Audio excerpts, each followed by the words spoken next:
Good day, everyone. This is John Scarborough. I wanted to do a little update here in this pasture.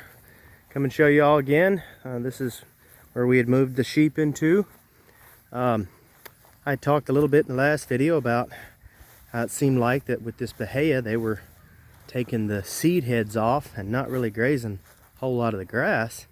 And I also went over here and I'd showed y'all where these little weed patches were. So I want to show y'all this. This is after just a little bit. We got a weed patch here and a weed patch there, and that's where we had unrolled the hay, and then it had stopped, and it was those big old huge bales, and we just couldn't push them on any farther. So that's what always happens when you leave a bale unrolled, is it compacts the soil a little bit, and as a result you get some weeds the following year. And that's why you don't see weeds anywhere else, even though we unrolled hay all in here. It's because the soil wasn't compacted. It's only in these areas. But what I wanted to show y'all was at what the sheep did here. I mean, you can tell when you look at the grass everywhere in here versus when you look at the weeds. Even though sheep eat more grass than goats do, they seem to go after the grass more than the goats do.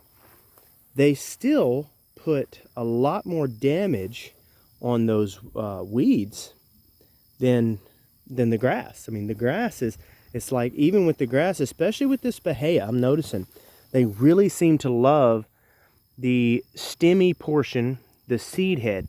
And why that's so awesome, I mean, when you look down into this grass, a lot of this grass has still got a wonderful blade on it.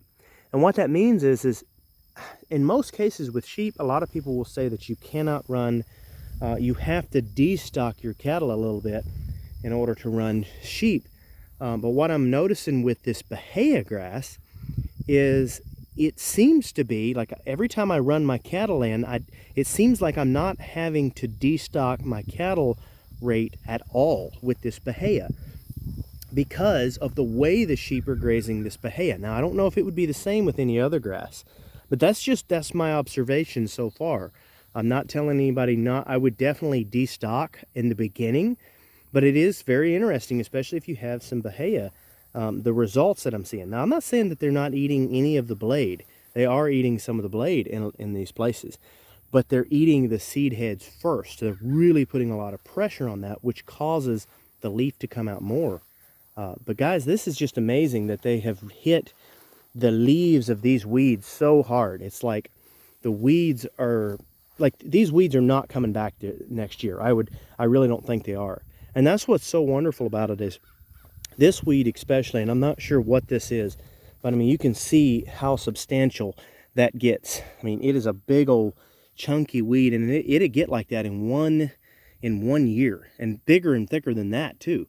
That is one of the worst weeds that we have here in our pastures, and it gets so big and broad, and it will just choke out the life of the rest of the grass around it. So that is just absolutely fantastic. I'm really happy to see that. Really very happy to see those results. I'm going to walk down in here and look at these sheep. They're taking shade down here around this big old sweet gum. This sweet gum actually fell, a lot of it fell down, so it's shorter, but that is a big old fat sweet gum. I'm having to watch real close here. If y'all see my camera shaking a lot, having to watch real close because we have seen some really large rattlesnakes down in this grass before. So something I'm wanting to be real careful about. Guys, for some reason I have seen several of my sheep, I've come out here and they'll be limping a little bit, and I'm not sure why. I've gotten them up and I've looked at them, inspected everything, and tried to make sure that there was no problems that I could see. I didn't see any snake bite. I didn't see anything that would suggest a problem. I didn't see any kind of something stabbed into their foot or anything. But I've seen several of them limping, and it's more than one, and it'd be at different occasions. And I don't fully know why. So if anybody knows something that I should be watching for with the sheep, I'd love it if you'd let me know. Throw that in the comments and tell me if you know any real reason why that might be, something I should be looking at. I want to be making sure that I'm staying proactive and keeping an eye on that. So anyway, that's something I'm not sure about. But I wanted to show you all this too. This right here is a little path where the sewer actually comes out over there and it drains down in here. I'm not sure when that would have been put in, probably quite a while back ago. But the sewer runs down in here, and a lot of times where sewers are coming out into pastures, there will be more weeds in that area. I'm not 100% sure why the weeds are I'm not sure. The main thing I can come up with is that it's more water, so there's a lot more water, and it results in higher compaction there. I'm not 100% sure why, but I want you to notice this. Normally when I come down here, this is actually really tall weeds, and it's real bad in here. But this spot has actually been grazed heavier than everything else, and so I'm really, really happy to see that with these sheep, that, you know, the pressure that they're putting on all of this stuff. They're putting a lot of pressure on a lot of these weeds. And even though, like I said, they eat more grass than goats do. And I'll tell y'all one other thing that I've observed with sheep, and I'm observing that right now with my ram. I got a ram with my 2 goats right now, and I've also observed this before when I had just one ewe in there with my goats. The goats, when there's no grass at all, they can perform well. They can do very well with zero grass. But what's odd is it seemed like when we had, or at least with our ram, we had our ram in there with the goats.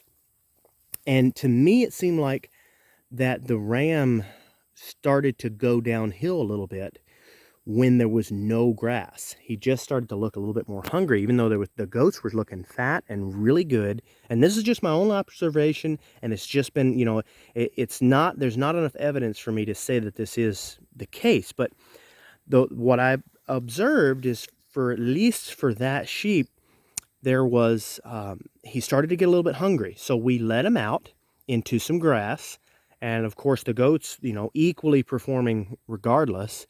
And the sheep all of a sudden, you know, puffed back up. It never got bony, you know what I mean? It wasn't starving. Its stomach just started to get a little bit depressed, and like you could tell, it was sinking in just a little bit, where it was not quite getting the food that it needed. And that was like that for a day or so. And so it was something I had watched, like, okay, this seems a little odd, even though there's plenty food in there. You could tell there was plenty of forage. So then once I let him out in the grass, he went to town on the grass, and he fattened right back up, you know, and just looked really good. So that was just something that I was very interested in. Like I found very interesting was that it seemed to me that the sheep had to have some grass, even though they eat a lot of forage, just like goats do and everything. It did seem like it did need some grass. So keep that in mind. Watch your sheep. If you do that, watch it. You may find something completely different. Maybe it's just the type of grass. Maybe it was just the type of forage that I gave it. I don't know for sure. That was just something I observed. But anyway, guys, I've really enjoyed having the sheep, and I'm really, really enjoying the things that I'm observing here, like the weeds that they will go after. And like, to me, it just seems like, especially with this Bahia, it just seems like it's the sheep and the cattle seem to work so good together. So anyway, guys, as always, don't forget to like and subscribe.